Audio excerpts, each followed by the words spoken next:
Hello everyone, this is CS Vikram Sirohi and welcome to affordable classes.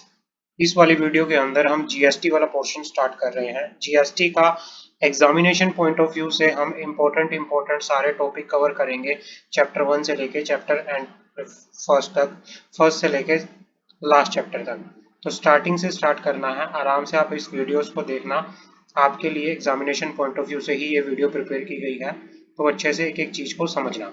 तो सबसे पहले हमने पढ़ा था टैक्स हमारे दो तरह के होते हैं, direct tax, indirect tax. Direct tax में हमने किसके वाले बात की थी, हमने डिफरेंस पढ़ा था डायरेक्ट टैक्स का इनडायरेक्ट टैक्स का क्या डिफरेंस होता है। हमने अपनी लास्ट जब वो हमने टैक्स की क्लास शुरू की थी तब हमने पढ़ा था।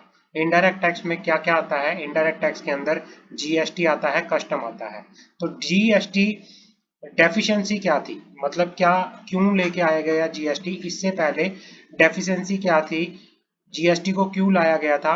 सबसे पहले क्या था, कैस्केडिंग इफेक्ट था, क्योंकि टैक्स पे टैक्स लगता था, टैक्स के ऊपर टैक्स लगता था, डबल टैक्स लगते थे, वैट अलग लगता था, सेल टैक्स अलग लगता था, जिसकी वजह से क्या हो रहा था, कैस्केडिंग इफेक्ट आ रहा था। इसकी वजह से क्या करने के लिए, कैस्केडिंग इफेक्ट को रोकने के लिए जीएसटी को लाया गया था। तो कैस्केडिंग इफेक्ट।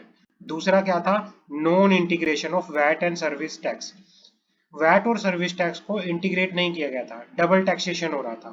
गुड्स और सर्विसेज के ऊपर क्या लग रहा था, वैट भी लग रहा था, सर्विस टैक्स भी लग रहा था, जिसकी वजह से क्या था, काफी डेफिशिएंसी थी। और उसके बाद non inclusion of several local levies in the state VAT such as luxury tax, entertainment tax. और क्या था, वैट के अंदर वैट के अंदर क्या था, लग्जरी टैक्स अलग था, एंटरटेनमेंट टैक्स अलग था, काफी सारी मतलब क्या थी, कॉम्प्लिकेशन थी। तो उसके लिए क्या किया गया था, जीएसटी का कंसेप्ट आया था। जीएसटी क्या है, कंसेप्ट ऑफ जीएसटी। जीएसटी जो है एक value added tax levy on manufacture sale consumption of goods और सर्विसेज। जीएसटी जो लगता है वो किस पे लगता है, जीएसटी एक क्या है, वैल्यू एडेड टैक्स है। वैल्यू एडेड टैक्स है जो लगता है, किस पे लगता है, जीएसटी किस पे लगता है, manufacture sale consumption of good and services. Comprehensive and continue chain of credit, comprehensive and continuous chain of credit, credit for the tax paid at each stage. GST के अंदर क्या होगा, हर एक स्टेज पे जो आपने इनपुट टैक्स क्रेडिट पे किया है उसका आपको क्या मिलेगा, क्रेडिट मिलेगा। No tax on tax, GST के अंदर कोई टैक्स के ऊपर टैक्स नहीं लगता। No difference between goods and services, GST के अंदर गुड्स और सर्विसेज के अंदर कोई डिफरेंस नहीं है, उनको एक ही माना गया है। Genesis of GST in India, GST कब आया, France was the first country, France जो थी फर्स्ट कंट्री थी to implement the GST in India. Sorry, world के अंदर जो जी फ्रांस थी वो क्या थी, 1954 में फ्रांस इंप्लीमेंट करने के लिए जीएसटी जो थी फर्स्ट कंट्री थी। At present more than 160 countries have implemented, पूरे वर्ल्ड में 160 कंट्रियों में क्या है, जीएसटी इंप्लीमेंट हो चुका है। Doctor Kelkar task force recommend the need of GST on national level. Doctor Kelkar जो थे, डॉक्टर केलकर टास्क फोर्स, उन्होंने रिकमेंड किया था कि नेशनल लेवल पे क्या होना चाहिए, जीएसटी होना चाहिए, 16 जुलाई 2004 को। और जीएसटी कब इंप्लीमेंट हुआ था, 1 जुलाई 2017 को। 1 जुलाई 2017 को क्या हुआ था, जीएसटी इंप्लीमेंट हुआ था। GST in the state of Jammu Kashmir come into force on 8 July 2017। Jammu and Kashmir में जीएसटी कब एप्लीकेबल हुआ, 8 जुलाई 2017 के अंदर। जीएसटी के बेनिफिट क्या क्या हैं, जीएसटी के बेनिफिट क्या क्या हैं, क्रिएट करना यूनिफाइड नेशनल मार्केट, एक यूनिफाइड नेशनल मार्केट को क्रिएट करना, बूस्ट करना to make in India initiative, enhance करना investment and employment, ease of doing business, ease of doing business, automated process with greater use of IT, IT का use करके, information technology का use करके एक greater process है। Reduction of compliance cost, compliance cost को reduce करना। Benefit to the small trader and entrepreneur, benefit देना small trader और एंटरप्रेन्योर को। Elimination of multiple taxes and double taxation, eliminate करना मल्टीपल टैक्सेस, डबल टैक्सेशन। उसके बाद क्या है, टैक्स सबसम इन जीएसटी। जीएसटी के अंदर पहले अलग अलग तरह के टैक्स हुआ करते थे, तो कौन कौन से टैक्स को मिला के एक नया कंसेप्ट आया जीएसटी का। जीएसटी के अंदर कौन कौन से जो टैक्स थे वो सबसम हुए हैं। Central tax, excise duty, service tax, central CVD, countervailing duty कहते हैं जिसको, central sale tax, central surcharges and cess, ये सब किस में चले गए हैं, जीएसटी में। स्टेट लेवल के कुछ टैक्स हुआ करते थे, स्टेट लेवल के जैसे state surcharges and cess, entertainment tax, tax on lottery, entry tax, VAT, purchase tax, ये सारे किस में चले गए हैं, ये जीएसटी में चले गए हैं। अब आगे बढ़ते हैं, कॉन्स्टिट्यूशनल प्रोविजन। कॉन्स्टिट्यूशनल प्रोविजन की बात करती हैं भाई। आर्टिकल 265 कहता है no tax shall be levied or collected except by the authority of law. कोई भी टैक्स इंडिया में लेवी नहीं किया जाएगा, कलेक्टेड नहीं किया जाएगा जब तक कि क्या ना हो, लॉ के अंदर अथॉरिटी ना हो। आर्टिकल 265 बोलता है। आर्टिकल 245 कहता है parliament may make law for the whole or any part of the territory of India. Parliament के पास पावर है, वो लॉ बना सकती है किसी भी पार्ट में, इंडिया के किसी भी पार्ट में। And the legislature of the state may make law for the whole or any part of the state.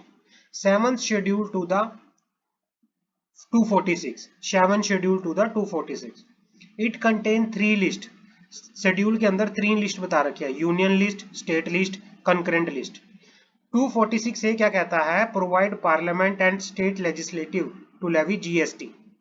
246 के अंदर आती है कंकरेंट लिस्ट, जो पावर देती है पार्लियामेंट को, स्टेट को, कि वो क्या कर सकता है, जीएसटी को लेवी कर सकता है। ये आपको पढ़नी है आर्टिकल के अंदर, कौन कौन से आर्टिकल में क्या लिखा हुआ है।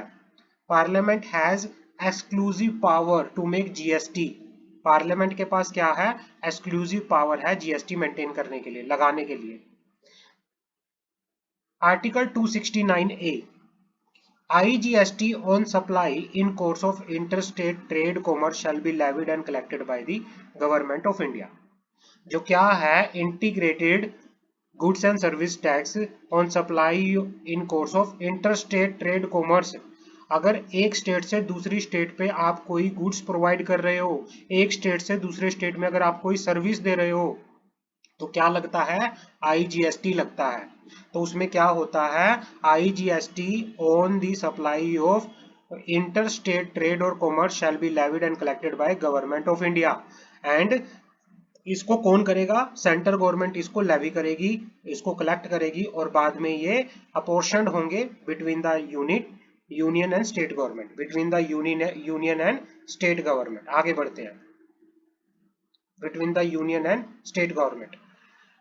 आगे बढ़ते हैं, 279 ए जीएसटी काउंसिल क्या होता है। सितंबर 2016 को, कब, सितंबर 2016 को president constitute the GST council on 15 सितंबर 2016। हमारे प्रेसिडेंट ने क्या किया था, जीएसटी काउंसिल को कॉन्स्टिट्यूट किया था। Every decision of the GST council is taken by the majority of not less than 3/4 the weighted vote of the member present and voting। जो भी डिसीजन लिया जाता है वो जीएसटी काउंसिल का जो भी डिसीजन लिया जाता है वो मेजोरिटी द्वारा लिया जाता है, 3/4 of the weighted vote of the member present in the meeting. Vote of the centre has a weightage on the 1/3 of total vote cast and vote of all the state government taken together has a weighted of 2/3 of the total vote cast in the that meeting। तो इसमें सारे का सारा क्या है भाई, 3/4 majority of weighted vote के जरिए इसमें क्या लिया जाता है, डिसीजन लिया जाता है। फंक्शन क्या होते हैं जीएसटी काउंसिल के, जीएसटी काउंसिल के फंक्शन क्या होते हैं। The function of the council is to make recommendation to the union and the state on the important issue like tax rate, exemption, threshold limit, dispute resolution। इन पे क्या करना, GST council जो है recommendation देता है सेंट्रल गवर्नमेंट को, state government को, किस पे, टैक्स रेट के ऊपर, एग्जम्पशन के ऊपर, थ्रेशोल्ड लिमिट के ऊपर, डिस्प्यूट्स के ऊपर, etcetera. Several provision for special category state, date on which the GST levied on petroleum, crude, high speed diesel, motor spirit, natural gas and aviation turbine fuel. इनके ऊपर सारे का सारा ये क्या करता है, फंक्शन करता है जीएसटी काउंसिल। आगे बढ़ते हैं, framework of GST introduce in India. यहां पर इंडिया के अंदर अगर मैं बात करूं, जीएसटी का ड्यूअल जीएसटी मॉडल है। इंडिया के अंदर क्या है, जीएसटी का ड्यूअल जीएसटी मॉडल है। India has adopt dual GST model is import concurrently by the state and centre. Dual GST का मतलब क्या है, यहाँ पे दो तरह के जीएसटी है, एक सेंटर लेवल पे जीएसटी है, एक स्टेट लेवल पे जीएसटी है। जीएसटी लेवी किसके द्वारा किया जाता है, सेंटर के द्वारा। जो जीएसटी सेंटर के द्वारा लेवी किया जाता है उसको बोलते हैं सीजीएसटी, और जो जीएसटी लेवी किया जाता है स्टेट के द्वारा उसको बोलते हैं एसजीएसटी। उसको क्या बोलते हैं, एसजीएसटी। जो जीएसटी लेवी किया जाता है यूनियन टेरिटरी के द्वारा उसके बोलते हैं यूटी एसजीएसटी, उसको बोलते हैं union goods and service tax. Source of GST law, sources of GST law, भाई जीएसटी लॉ के ऊपर कौन कौन से लॉ एप्लीकेबल होते हैं जीएसटी के अंदर। Central goods and service tax 2017, state goods and service tax 2017, union territory goods and service tax 2017, integrated goods and service tax 2017 and GST compensation state 2017। तो ये क्या है, ये लॉ एप्लीकेबल होके चलते हैं, आपको ध्यान से हर एक चीज को पढ़ना है। अब टॉपिक 2 आता है, सप्लाई अंडर जीएसटी। सप्लाई की बात करते हैं जीएसटी के, सम बेसिक पॉइंट की बात करते हैं। The taxable event of GST is supply.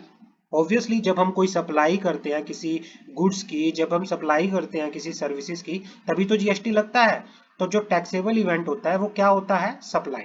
The scope of supply under GST can be understood in terms of the following parameter. अब सप्लाई क्या हो सकती है, supply should be made of good or to be made of service. Supply या तो good की हो सकती है, सप्लाई या तो सर्विस की हो सकती है। Supply should be good or to be made of service in consideration. आप जो सप्लाई करते हो गुड्स की, सर्विसेज की, वो कुछ कंसिडरेशन के लिए करते हो। Supply should be made in course of or furtherance of business. जो सप्लाई आप करते हो वो in course of or furtherance of business के लिए, बट बिजनेस के पर्पज से करते हो। Supply should be made to a taxable person, और जब सप्लाई आप कर रहे हो वो किसको कर रहे हो, टैक्सेबल पर्सन को कर रहे हो। सप्लाई आप किसको कर रहे हो, टैक्सेबल पर्सन को कर रहे हो। अब हमारे पास डेफिनेशन आती है, गुड्स की डेफिनेशन क्या होती है।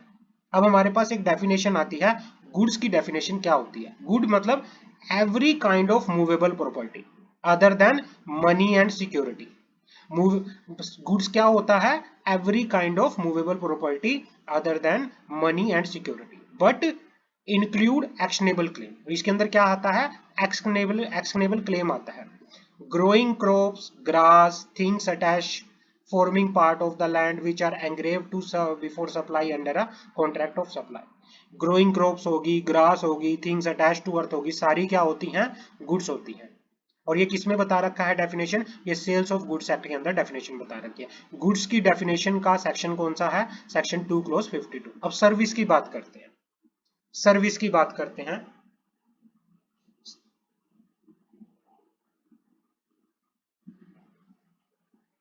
सर्विस क्या होता है, सर्विस की बात करते हैं। सर्विस की जो डेफिनेशन दे रखी है, वो सर्विस की डेफिनेशन दे रखी है सेक्शन 2 क्लोज 102 के अंदर। सर्विस की जो डेफिनेशन दे रखी है सेक्शन 2 क्लोज 102 के अंदर, anything other than good money and security. Service क्या होती है, एनीथिंग, कुछ भी, other than goods money and security, but include activity relating to the use of money and it is conversion by cash or by any other modes। मतलब ये कहना चाह रहा है कुछ भी जो गुड्स मनी और सिक्योरिटी से अलग हो, और कोई भी एक्टिविटी किसके लिए हो, यूज ऑफ मनी के लिए हो या इसके कन्वर्जन के लिए हो, कैश के लिए। मतलब कोई भी चीज other than goods, other than money, other than security, सारी क्या है, और जिसके लिए आप क्या पे करते हो, कंसिडरेशन लेते हो, ठीक है ना। सर्विस इंक्लूड फैसिलिटेटिंग और arranging transaction in security. Service include facilitating and transaction in security. तो ये होता है सर्विस की डेफिनेशन। एक्शनेबल क्लेम्स क्या होता है, एक्शनेबल क्लेम, एक्शनेबल क्लेम की बात करते हैं। Actionable claim means claim to unsecured debt or beneficial interest in movable property not in possession of claimant। Actionable claim क्या होते हैं, कोई भी अनसिक्योर्ड डेट या बेनिफिशियल इंटरेस्ट किसी भी चीज में, किसमें, मूवेबल प्रॉपर्टी में, जो कि पोजेशन में नहीं होता कंप्लेटेंट के। जैसे betting, gambling, lottery, insurance claim, right to recover, arrest of arrear of rents, ये सारा क्या होता है? एक्शनेबल क्लेम होता है। मतलब वो अनसिक्योर्ड डेट, वो बेनिफिशियल इंटरेस्ट किसी मूवेबल प्रॉपर्टी में जो कि क्लेमेंट के पोजेशन में नहीं है। अब क्या होता है? Discuss the applicability of GST in the following cases. भाई हम कुछ केस की बात करेंगे, उसमें जीएसटी एप्लीकेबल होगा या नहीं होगा। Sale of debenture. डिबेंचर एक सिक्योरिटी है। सिक्योरिटी जो है गुड्स की डेफिनेशन में नहीं आती, लिखा हुआ है ना, every goods of movable kind other than money and security. तो जो डिबेंचर है वो ना तो गुड्स है ना सर्विस है, तो सेल ऑफ डिबेंचर पर जीएसटी एप्लीकेबल नहीं होगा। Cash deposit in bank, transaction is money neither goods और नॉट सर्विसेज। हमने सर्विस में पढ़ा था कि भाई anything other than money, security और गुड्स। तो जो कैश डिपॉजिट इन बैंक है, ना तो वो क्या है? गुड्स है, ना वो सर्विस है, तो वो भी इसमें कवर नहीं होगा। हाउसिंग लोन, हाउसिंग लोन ना तो कोई सर्विस है ना कोई गुड है, तो इस पे भी जीएसटी नहीं लगेगा। Interest on housing loan, activity to use of money, it is services. भाई क्या है? किसी मनी को यूज करने से रिलेटेड कोई सर्विस क्या कहलाती है? तो ये इंटरेस्ट ऑन हाउसिंग लोन क्या है? सर्विस है। Processing fees, it is a supply of service. Processing fees जो होती है, भाई प्रोसेसिंग फीस क्या होती है? आपने कोई सर्विस दी, उसके बदले में आपने फीस ली, तो वो क्या होती है? सर्विस के बदले में कोई भी आपने पैसा लिया तो वो सप्लाई में आता है। सर्विस चार्ज और सर्विस फीस और डॉक्यूमेंटेशन फीस और ब्रोकिंग चार्जेस, भाई ये क्या है? The for the provision of service chargeable to GST, ये भी क्या होता है? जीएसटी में कवर होता है। ये भी क्या होता है? जीएसटी में कवर होता है। आगे बढ़ते हैं। Section 7, meaning and scope of supply. Meaning and scope of supply. अब सप्लाई का मीनिंग क्या होता है? सेक्शन 7 सबसेक्शन 1 क्लोज ए, ये आपको ध्यान से पढ़ना है, आपसे उस एमसीक्यू में पूछ सकता है। All form of supply of goods, service or both such as sale, transfer, barter, exchange, licence, rental, lease, dispose, made or agree to be made for consideration by a person in course of or in furtherance of business. कोई भी supply की, कोई भी supply आपने goods की कोई भी services दी, आपने या तो वो सेल के थ्रू की, ट्रांसफर किया, बार्टर किया, एक्सचेंज किया, वो क्या होता है? सप्लाई में आता है। अगर आपने क्या किया है? ऑर्डिनरी कोर्स ऑफ बिजनेस किया है। Section 7 subsection 1 clause B, importation of services for consideration whether or not in course of furtherance of business. आपने कोई सर्विसेज को इंपोर्ट किया है कंसिडरेशन के लिए, फॉर कंसिडरेशन, उसके बदले में आपने पैसा दिया है, चाहे वो आपके फर्दरेंस ऑफ बिजनेस के लिए हो या ना हो, with consideration, without consideration. In course of furtherance of business क्या है? सप्लाई में आएगा। Not in course of furtherance of business क्या है? सप्लाई में नहीं है। विदाउट कंसिडरेशन आ सकता है। और जो भी आपने ये कर रहे हो, ये सारे का सारा किसमें आएगा? सप्लाई के अंदर कवर होके यहाँ पर चलेगा। विदाउट कंसिडरेशन मतलब from related person, different district person, plus in course of furtherance of business या अदर पर्सन, ये सारे का सारा किसमें आएगा? सप्लाई के अंदर आके यहाँ पर चलेगा। उसके बाद section 7 subsection 1 clause C, read 1, schedule 1, the activity specify in schedule 1 made or agree to be made without a consideration.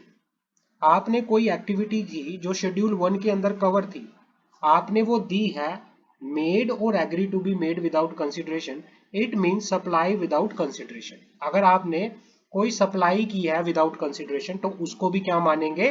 Deemed supply मानेंगे। एक सप्लाई है विद कंसिडरेशन, वो तो क्या होगा? अगर आपने वो सप्लाई किया है in ordinary course of business, not in ordinary course of business, तो वो भी सप्लाई में आएगा। अगर आपने सप्लाई किया है विदाउट कंसिडरेशन, तो उसको क्या बोलेंगे? Deemed supply. क्या बोलेंगे? Deemed supply. ये ध्यान में रखना आपको। आगे बढ़ते हैं, आगे बात करते हैं। हाँ, section 1 subsection 1 clause C, read with schedule 1, deemed supply क्या होता है? भाई डीम्ड सप्लाई क्या होता है? Permanent transfer, disposal of business assets. अगर आपने कोई बिजनेस की एसेट को परमानेंट किसी को ट्रांसफर कर दिया है, डिस्पोज कर दिया है, वो क्या होगा? बिजनेस एसेट्स होगा। वो क्या होगा? बिजनेस एसेट होगा। दूसरा, सप्लाई बिटवीन रिलेटेड पर्सन और अ डिफरेंट पर्सन। अगर आप किसी रिलेटेड पर्सन को, एम्प्लॉयर ने एम्प्लॉय को कुछ सप्लाई किया तो वो भी डीम्ड सप्लाई हो गया। सप्लाई बिटवीन प्रिंसिपल और एजेंट एंड वाइस वर्सा। एक प्रिंसिपल और उसके एजेंट के बीच में कोई सप्लाई है तो उसको भी डीम्ड सप्लाई बोलेंगे। Import of service bye a taxable person from a related person. अगर किसी टैक्सेबल पर्सन ने किसी रिलेटेड पर्सन से इंपोर्ट किया है कोई सर्विसेज का, हाँ, फ्रॉम पर्सन और from any other, from any of his other establishment outside India. किसी रिलेटेड पर्सन से अगर किसी टैक्सेबल पर्सन ने किसी सर्विस को इंपोर्ट किया है तो वो भी डीम्ड सप्लाई में आएगा। पहला, एम्प्लॉयर ने अगर एम्प्लॉय को कोई सर्विस दी है डीम्ड, उसको भी डीम्ड सर्विस मानेंगे। प्रिंसिपल ने अगर किसी एजेंट को सप्लाई की है तो उसको भी क्या मानेंगे? Deemed supply. अगर किसी टैक्सेबल पर्सन ने अपने रिलेटिव से क्या किया है, कोई भी सर्विस हुई है उनके बीच में, तो उसको भी क्या मानेंगे? डीम्ड सप्लाई मान के यहां पर चलेंगे। डीम्ड सप्लाई मान के यहां पर चलेंगे। आगे बात करते हैं supply between related person or different person. Supply between related person or different person. Supply must be made in the course of business. Supply between related person or different person. अगर आप सप्लाई कर रहे हो किसको? Related person में या different person में, जो सप्लाई होनी चाहिए वो ऑर्डिनरी कोर्स ऑफ बिजनेस होनी चाहिए। स्टॉक ट्रांसफर और ब्रांच ट्रांसफर क्या कहलाता है? अगर आप कोई स्टॉक ट्रांसफर कर रहे हो, कोई ब्रांच ट्रांसफर कर रहे हो, वो भी सप्लाई कहलाता है। गिफ्ट दिया है एम्प्लॉयर ने एम्प्लॉय को, ठीक है ना, गिफ्ट दिया है एम्प्लॉयर ने एम्प्लॉय को, उसको क्या मानेंगे? एक तरह से जो विदाउट कंसिडरेशन हुआ है, गिफ्ट जो दिया गया है ये विदाउट एनी कंसिडरेशन दिया गया है, ये कोई ऑर्डिनरी कोर्स ऑफ बिजनेस में नहीं दिया गया, तो इस केस पे क्या होता है? फिर भी हम इसको क्या मानेंगे? डीम्ड सप्लाई मानेंगे। इसको क्या मानेंगे? डीम्ड सप्लाई मानेंगे।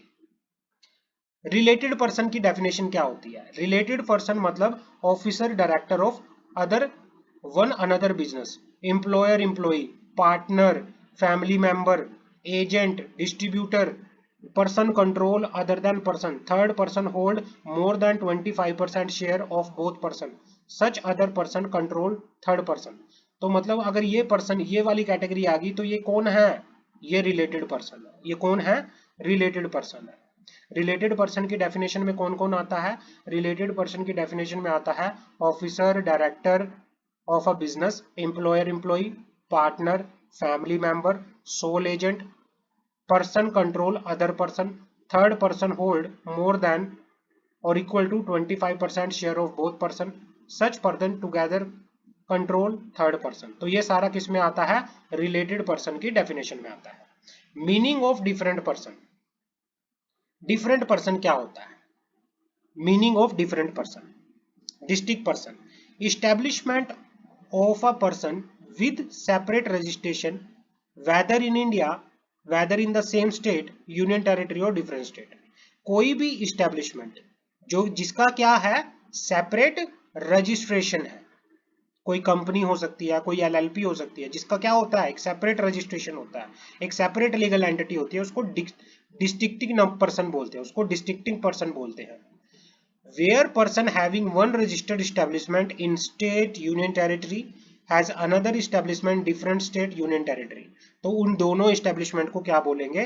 डिस्ट्रिक्टिंग पर्सन बोलेंगे। मान लो एक establishment बैंगलोर में है, एक establishment दिल्ली में है, दोनों अलग अलग रजिस्टर्ड है, एक बैंगलोर में रजिस्टर्ड है, एक दिल्ली में रजिस्टर्ड है, तो उन दोनों को क्या बोलेंगे? डिफरेंट एस्टेब्लिशमेंट बोल के यहाँ पर चलेंगे। डिफरेंट एस्टेब्लिशमेंट बोल के यहाँ पर चलेंगे। आगे बढ़ते हैं।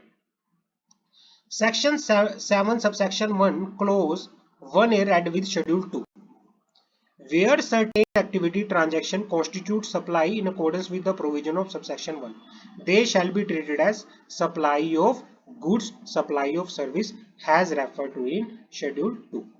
अब क्या कहना चाह रहे हैं आप कि शेड्यूल 2 के अंदर कुछ ट्रांजैक्शन बता रखी हैं, कुछ एक्टिविटी बता रखी हैं, जिनको क्या बोला जाता है? जिनको ट्रीट किया जाता है कि वो सप्लाई ऑफ गुड है, सप्लाई ऑफ सर्विस है। अब क्या क्या ट्रांजैक्शन है वो? Transfer of title in goods, transfer of title in goods. तो टाइटल इन गुड्स अगर आप ट्रांसफर कर रहे हैं तो वो क्या है, सप्लाई ऑफ गुड्स है। राइट इन द गुड्स या फिर अनडिविडेंड शेयर, अगर आप किसी राइट को ट्रांसफर कर रहे हो तो वो सप्लाई ऑफ सर्विस है। टाइटल इन फ्यूचर, फ्यूचर के हायर परचेज, मतलब कोई टाइटल किसी फ्यूचर से रिलेटेड आप कोई टाइटल दे रहे हो तो वो सप्लाई ऑफ गुड्स है।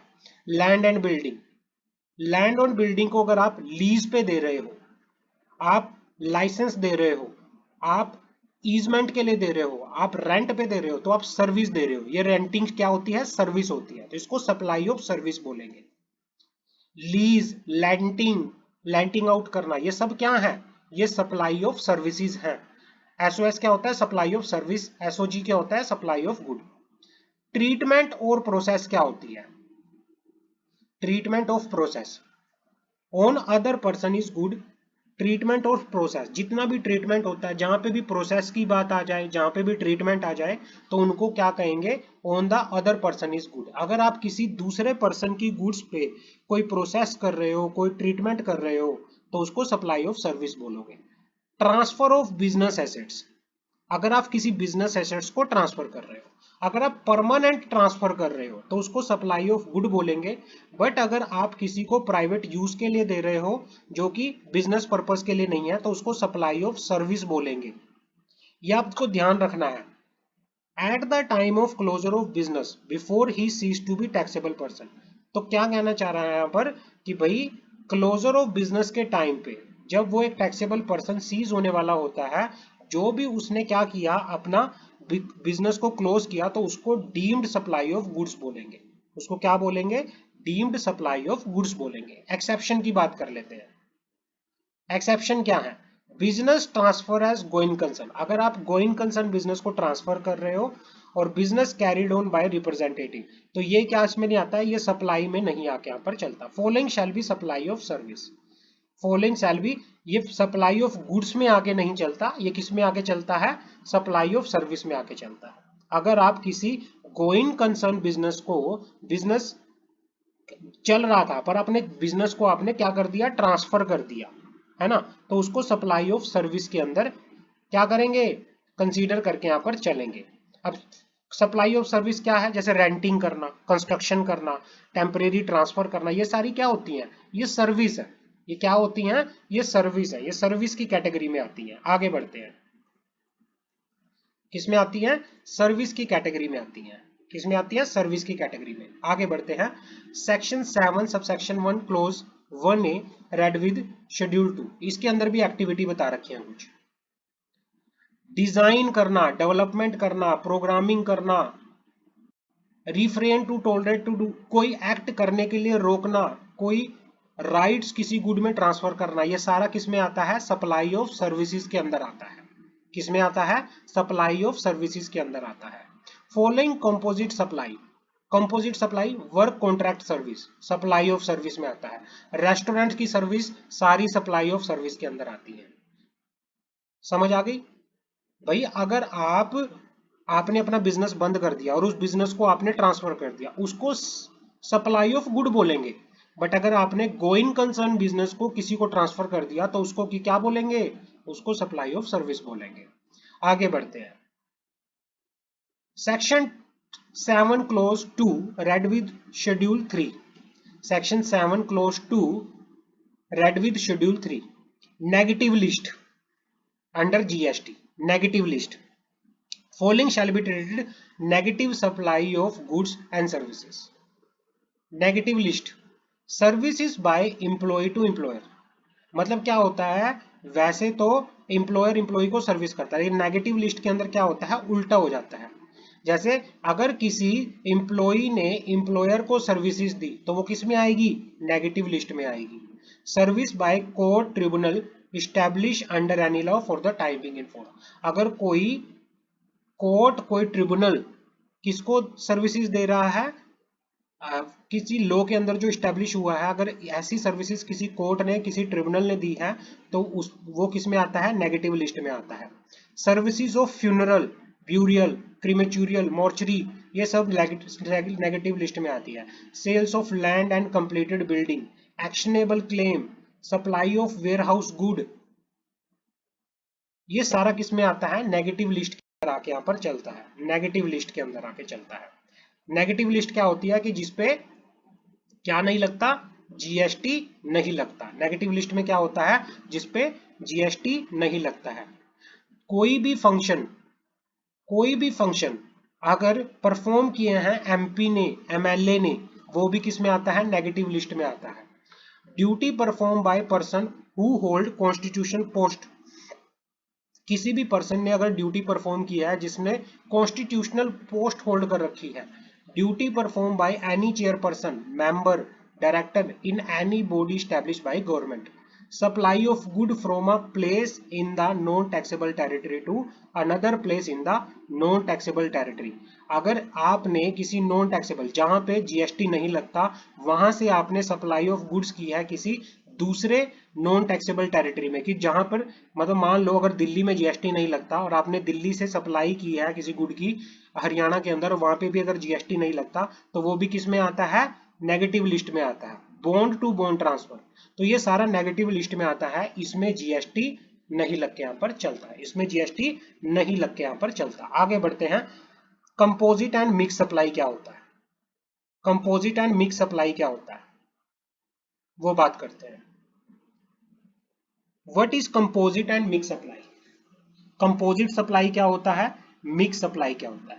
Composite supply it comprise two or more taxable supply of goods and services and any combination thereof naturally bundled and supply in conjunction with each other in the ordinary course of business, one of which is a principal supply।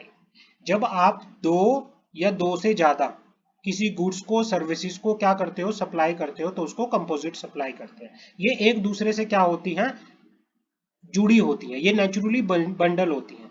किसी एक service को, किसी एक supply को करने के लिए जब इन सारी चीजों को आप नेचुरली बंडल होती हैं, ये supply are dependent to each other, supply क्या होती हैं, एक दूसरे पे क्या होती हैं, डिपेंडेंट होती हैं। Treated as supply of principal supply, उस सप्लाई को क्या बोला जाता है, प्रिंसिपल सप्लाई बोला जाता है। जब सप्लाई एक दूसरे से क्या होती हैं, जब किसी गुड्स की या सर्विसेज की सप्लाई एक दूसरे से नेचुरली बंडल्ड होती है, जुड़ी होती है, तो उसको क्या बोलते हैं, प्रिंसिपल सप्लाई बोलते हैं। Supply will be levied on whole supply, मतलब जो जीएसटी है वो सब पूरी की पूरी सप्लाई पे क्या होता है, लेवी होता है। Charger supply along with mobile phone, जैसे क्या होता है, आप मोबाइल खरीदते हैं, मोबाइल के साथ आपको क्या मिलता है, चार्जर मिलता है। तो जो जो चार्जर है वो एसेंशियल पार्ट है मोबाइल का, तो दोनों इकट्ठे साथ में क्या होते हैं, सप्लाई होते हैं। तो ये एक दूसरे से क्या है, जुड़े हैं, तो इनको क्या बोलेंगे, प्रिंसिपल सप्लाई बोलेंगे। क्या बोलेंगे, प्रिंसिपल सप्लाई बोलेंगे। अब जैसे मिक्स सप्लाई क्या होती है, it comprise two or more individual supply of goods and services. इसमें क्या होता है, दो या दो से ज्यादा क्या होती हैं, इंडिविजुअल सप्लाई होती है किसी गुड्स की, किसी सर्विसेज की, made in conjunction with each other, जो प्रोवाइड की जाती हैं एक दूसरे के कंजक्शन में। किसके द्वारा दी जाती हैं ये, टैक्सेबल पर्सन के द्वारा, for a single price, where such supply does not constitute a composite supply. मतलब इसमें क्या होता है, इसमें इंडिविजुअल सप्लाई होती है, बट एक कंबाइंड कॉम्बिनेशन होता है अलग अलग सप्लाई का। एक कॉम्बिनेशन क्या होता है, अलग अलग सप्लाई का एक कॉम्बिनेशन होता है। इसमें हर एक जो सप्लाई होती है वो इंडिविजुअल होती है। जैसे क्या दे दिया आपने, किसी को चॉकलेट दी, किसी को कैंडी दी, किसी को टॉफी दिया, किसी को कुछ भी लॉलीपॉप दे दिया, अलग अलग अपने एक प्रोडक्ट है, अलग अलग एक प्रोडक्ट की अलग अलग सप्लाई है, अलग अलग प्रोडक्ट एक दूसरे से जुड़े थोड़ी हैं ये प्रोजेक्ट, ये क्या है, इंडिविजुअल है। मिक्स सप्लाई के अंदर क्या होता है, प्रोडक्ट जो होते हैं क्या होते हैं, इसमें काफी सारे मिक्स सप्लाई में आप लिख सकते हो प्रोडक्ट, इसमें multiple product but having the independent supply. Composite में क्या होता है, मल्टीपल प्रोडक्ट तो होते हैं लेकिन सिंगल सप्लाई होती है। भाई मल्टीपल प्रोडक्ट होते हैं लेकिन सिंगल सप्लाई होती है, तो इसमें प्रिंसिपल सप्लाई क्या क्या पर चलते हैं। आगे बढ़ते हैं, अब क्या बात करते हैं, आगे की बात पढ़ लेते हैं। सिग्निफिकेंट सर्कुलर नोटिफिकेशन, अब कुछ सिग्निफिकेंट सर्कुलर आए थे, कुछ नोटिफिकेशन आई थी, किस चीज के रिगार्डिंग नोटिफिकेशन आई थी बात कर लेते हैं। Donation received by charitable institution from individual donor without quid pro क्यो। भाई डोनेशन रिसीव हुआ किसी चैरिटेबल इंस्टीट्यूशन के द्वारा किसी डोनर से। मान लो आपने किसी चैरिटेबल इंस्टीट्यूशन को क्या किया, डोनेशन दिया, तो इस केस में जीएसटी लगेगा या नहीं लगेगा। इसमें बोला गया GST will not be levy on consideration receive namely the gift or donation is made to the charitable organisation. Payment has the character of gift or donation, the purpose is फिलोथेरेपिस्ट।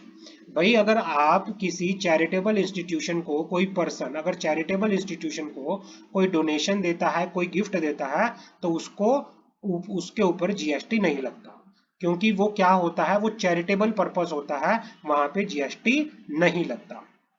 Art work send by artistic to gallery for exhibition is not supply, has no consideration from the gallery to the artist, no supply no GST.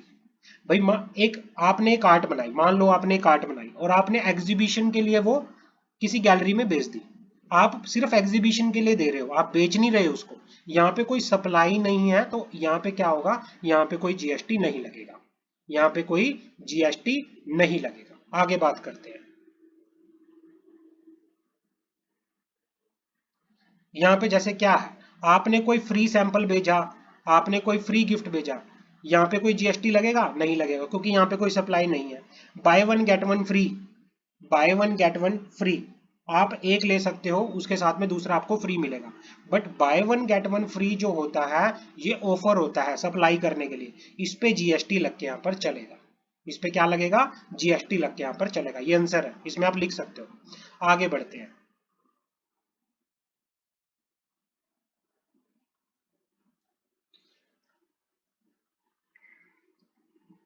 आगे बात करते हैं transfer of tenancy right, पगड़ी system. भाई आपने क्या कर दिया, किसी को रेंट पे घर दे दिया, किसी को रेंट पे घर दे दिया, transfer of tenancy right against consideration, और बदले में क्या ले लिया, पैसा ले लिया। ठीक है ना, आपने किसी को घर किराए पे दे दिया और उसके बदले में क्या ले लिया, पैसा ले लिया, तो इसको क्या बोलेंगे, सप्लाई ऑफ सर्विस बोलेंगे। ऑब्वियसली आपने रेंट पे घर दिया है, बदले में पैसा लिया है, तो इसको क्या बोलेंगे, सप्लाई ऑफ सर्विस बोलेंगे, और इस पे जीएसटी लगेगा। ट्रांसफर ऑफ टीनेंसी राइट, कोई टीनेंसी राइट है, उसको can not be consider, tenancy right को can not be treated as sale of land and building. Tenancy right को sale of land and building consider नहीं किया जाएगा, दस लेविएबल टू जीएसटी। इस पे क्या लगेगा, जीएसटी लगेगा। लैंड और बिल्डिंग जो होती है वो जीएसटी के अंदर कवर नहीं होती, वो गुड्स नहीं है, वो क्या नहीं है, गुड्स नहीं है। इसमें सप्लाई ऑफ गुड्स देखी जाती है। इसके ऊपर जो है आप कोई राइट ट्रांसफर कर रहे हो, आप सर्विस दे रहे हो, आप राइट ट्रांसफर कर रहे हो। Grant of tenancy right in a residential dwelling for use of residential dwelling against tenancy premium, इसको क्या कर लेंगे, बोथ इज एग्जम्प्ट। भाई आप किसी को, देखो जो आप ये ट्रांसफर कर रहे हो ना, जीएसटी कब लगता है, जब आप बिजनेस करने के पर्पज से, बिजनेस के लिए आप कोई क्या कर रहे हो, सर्विस दे रहे हो। बट यहाँ पे आपने रेजिडेंशियल पर्पज के लिए सर्विस दी है, तो इसमें क्या लगेगा, जीएसटी नहीं लगेगा। तो आपका जब हमने शुरू में स्टार्टिंग में सप्लाई की डेफिनेशन पढ़ी, तो सप्लाई की डेफिनेशन में हमने क्या पढ़ा था, सप्लाई जो होनी चाहिए ऑर्डिनरी कोर्स ऑफ बिजनेस होनी चाहिए। सप्लाई जो होनी चाहिए वो क्या होनी चाहिए, ऑर्डिनरी कोर्स ऑफ बिजनेस होनी चाहिए। आगे बढ़ते हैं। Grant of alcoholic liquor license, आप किस, अगर आपको, आपने अल्कोहलिक लिकर लाइसेंस ग्रांट किया है, service by way of grant of alcoholic liquor license by the state government are treated neither as supply of good nor as supply of service.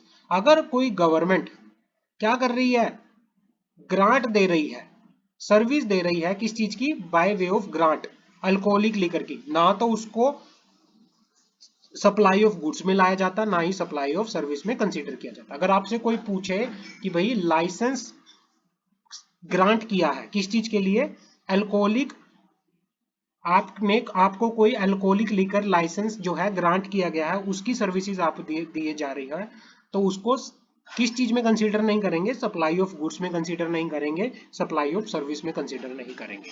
आगे बढ़ते हैं। It may be noted that, it may be noted that service provide by the government, अगर government ने किसी business entity को service दी है, including by way of grant of privileges, license, mining right. भाई गवर्नमेंट ने किसी बिजनेस एंटिटी को कोई राइट दिए हैं, माइनिंग राइट दिए हैं, नेचुरल रिसोर्सेज लाइसेंस दिया है, ठीक है ना, against payment of consideration in form of fees, royalty etcetera are taxable under GST. अगर गवर्नमेंट ने सर्विस दी है लाइसेंस को ग्रांट करने की अल्कोहलिक लिकर के लिए, तो उसको गुड्स और सर्विस की डेफिनेशन में नहीं लिया जाएगा। लेकिन अगर गवर्नमेंट ने बिजनेस एंटिटी को कोई सर्विस दी है, ग्रांट किया है, किस चीज के लिए? लाइसेंस, किसी माइनिंग राइट के लिए, किसी नेचुरल रिसोर्सेज के लिए उसको, और उसके बदले में क्या ले रही है गवर्नमेंट? गवर्नमेंट कोई फीस, कोई रॉयल्टी ले रही है, तो उसको जीएसटी के अंदर काउंट किया जाएगा। उसको क्या किया जाएगा? जीएसटी के अंदर काउंट किया जाएगा। तो आपको ये ध्यान रखना है, ये पढ़ना है अच्छे से। आगे बढ़ते हैं। Involving supply of both goods and services where value of goods and services are shown separately, जहां पर गुड्स और वैल्यू की जहां पर गुड्स और सर्विसेज की जो वैल्यू है अलग अलग दिखा रही है, तो जीएसटी जो है अलग अलग, गुड्स पे अलग जीएसटी लगेगा और सर्विसेज पे अलग जीएसटी लग के यहाँ पर चलेगा। उस पे क्या लग के चलेगा? अलग से क्या लग के चलेगा? जीएसटी लग के चलेगा। अब जैसे क्या करते हैं, printing of books, printing of pamphlets, ये क्या है? ये सप्लाई ऑफ गुड्स है। ये क्या है? सप्लाई ऑफ गुड्स है। Printing envelope, carton, printing, printed envelope हो गया, कार्टन हो गया, ये क्या होंगे? सप्लाई ऑफ गुड्स है। Retreading of tyre, supply of service है। रीट्रेडिंग करना, retreading of tyres, supply of retreaded tyre, retreaded tyres की सप्लाई करना, रीट्रेडिंग करना, रीट्रेडिंग करना सर्विस होता है, और उन रीट्रेडेड टायर की सप्लाई करना सप्लाई ऑफ गुड्स होता है। तो आपको ये ध्यान रखना है चीजें। अब इसमें बात करते हैं significant, weather a DCA fall under the ambit of agent under the schedule 1 of the GST act. DCA is agent, DCA क्या होता है? डीसीए एक एजेंट होता है। DCA is an agent, DCA is an not an agent. अब क्या होता है DCA? Weather a DCA fall under the ambit of agent under the, ये क्या होता है? ये एक तरह से एजेंट होता है। डीसीए जो होता है एक एजेंट होता है, और इसमें बोला गया है कि क्या डीसीए को एजेंट की कैटेगरी में कंसीडर किया जाएगा या नहीं किया जाएगा। डीसीए को कब बोलेंगे हम एजेंट है? DCA where the invoice for supply of good is issued by the DCA is in her own name, अगर supply of goods is issued by the DCA in his own name, अगर supply of goods जो है DCA ने अपने नाम से, उसका किसी सप्लाई ऑफ गुड्स को करते टाइम उसका इनवॉइस अगर अपने नाम से इशू किया है, तो डीसीए को क्या बोलेंगे? डीसीए को बोलेंगे कि वो एजेंट है। और डीसीए कब एजेंट नहीं होगा? जब where the invoice for the supply of service या goods issued by the supplier to the, अगर सप्लायर ने, डीसीए ने नहीं इशू किया, डीसीए ने अगर इनवॉइस नहीं इशू किया, अगर किया है तो उसको क्या बोलेंगे? उसको बोलेंगे एजेंट है। अगर नहीं किया तो उसको बोलेंगे वो एजेंट नहीं है। Whether temporary short term transaction based loan extended by the DCA to buyer, अगर कोई शॉर्ट टर्म लोन जो है डीसीए ने बायर को दिया है, for which interest is charge by DCA, और डीसीए क्या करता है? इंटरेस्ट चार्ज कर रहा है उस लोन के लिए। He is to be included in the value of good supply by the supplier.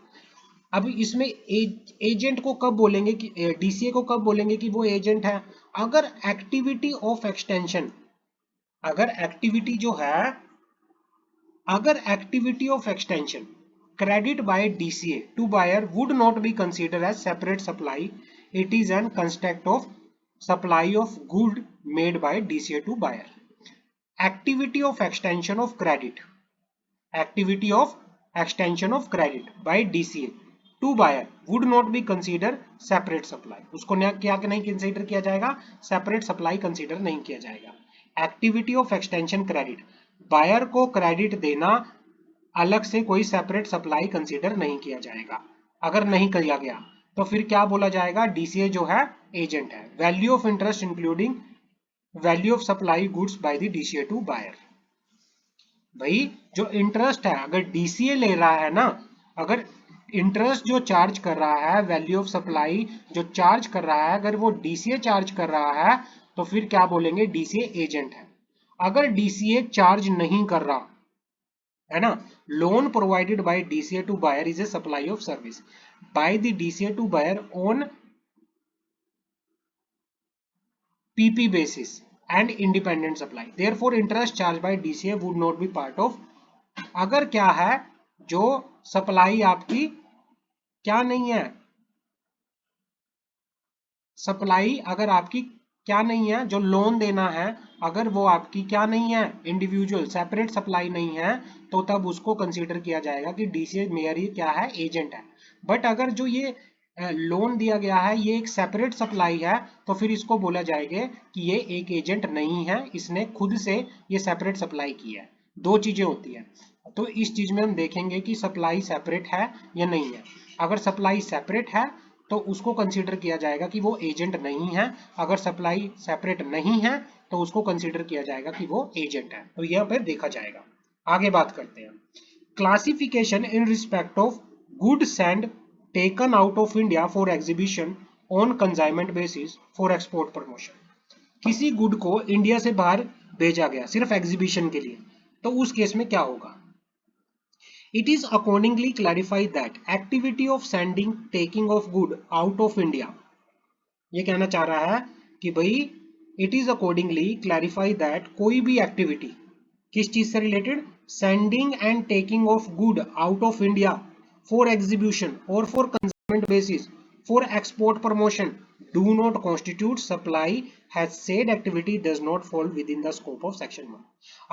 आपने अगर इंडिया से बाहर किसी भी गुड को, किसी भी चीज को एग्जीबिशन के लिए भेजा है तो उसको सप्लाई की डेफिनेशन में नहीं लिखेंगे, वो सेक्शन 7 में नहीं आती. It is accordingly clarified that activity of sending end taking of good out of India for exhibition or on consignment basis for export promotion do not constitute supply has the said supply do not fall within the scope of section 7 of GST. और ये section 7 of GST में cover नहीं होता, as there is no consideration at that point in time except when the activity, यहाँ पे क्योंकि ना तो ये ordinary course of business है और यहाँ पे कोई क्या नहीं है, कंसिडरेशन नहीं है, ये सिर्फ एग्जीबिशन के लिए भेजी गई है, तो इसको सप्लाई में कंसीडर नहीं किया जाएगा. तो ये आपसे पूछ सकते हैं, तो हमारे दो टॉपिक हमने कवर कर लिए हैं यहाँ पे, एक बेसिक और सप्लाई के रिगार्डिंग, उसको आप अच्छे से पढ़ लेना. हम नेक्स्ट क्लास में चार्ज ऑफ जीएसटी की बात करेंगे, इसको हम ट्राई करेंगे कि जल्दी से जल्दी फिनिश करें ऐसे ही, और साथ ही साथ ऊपर वाले पढ़ने के साथ साथ आप साथ ही साथ अपना टेक्स्ट मैन से भी देखना और एक एक पॉइंट को अच्छे से कंसीडर करना. Thank you so much.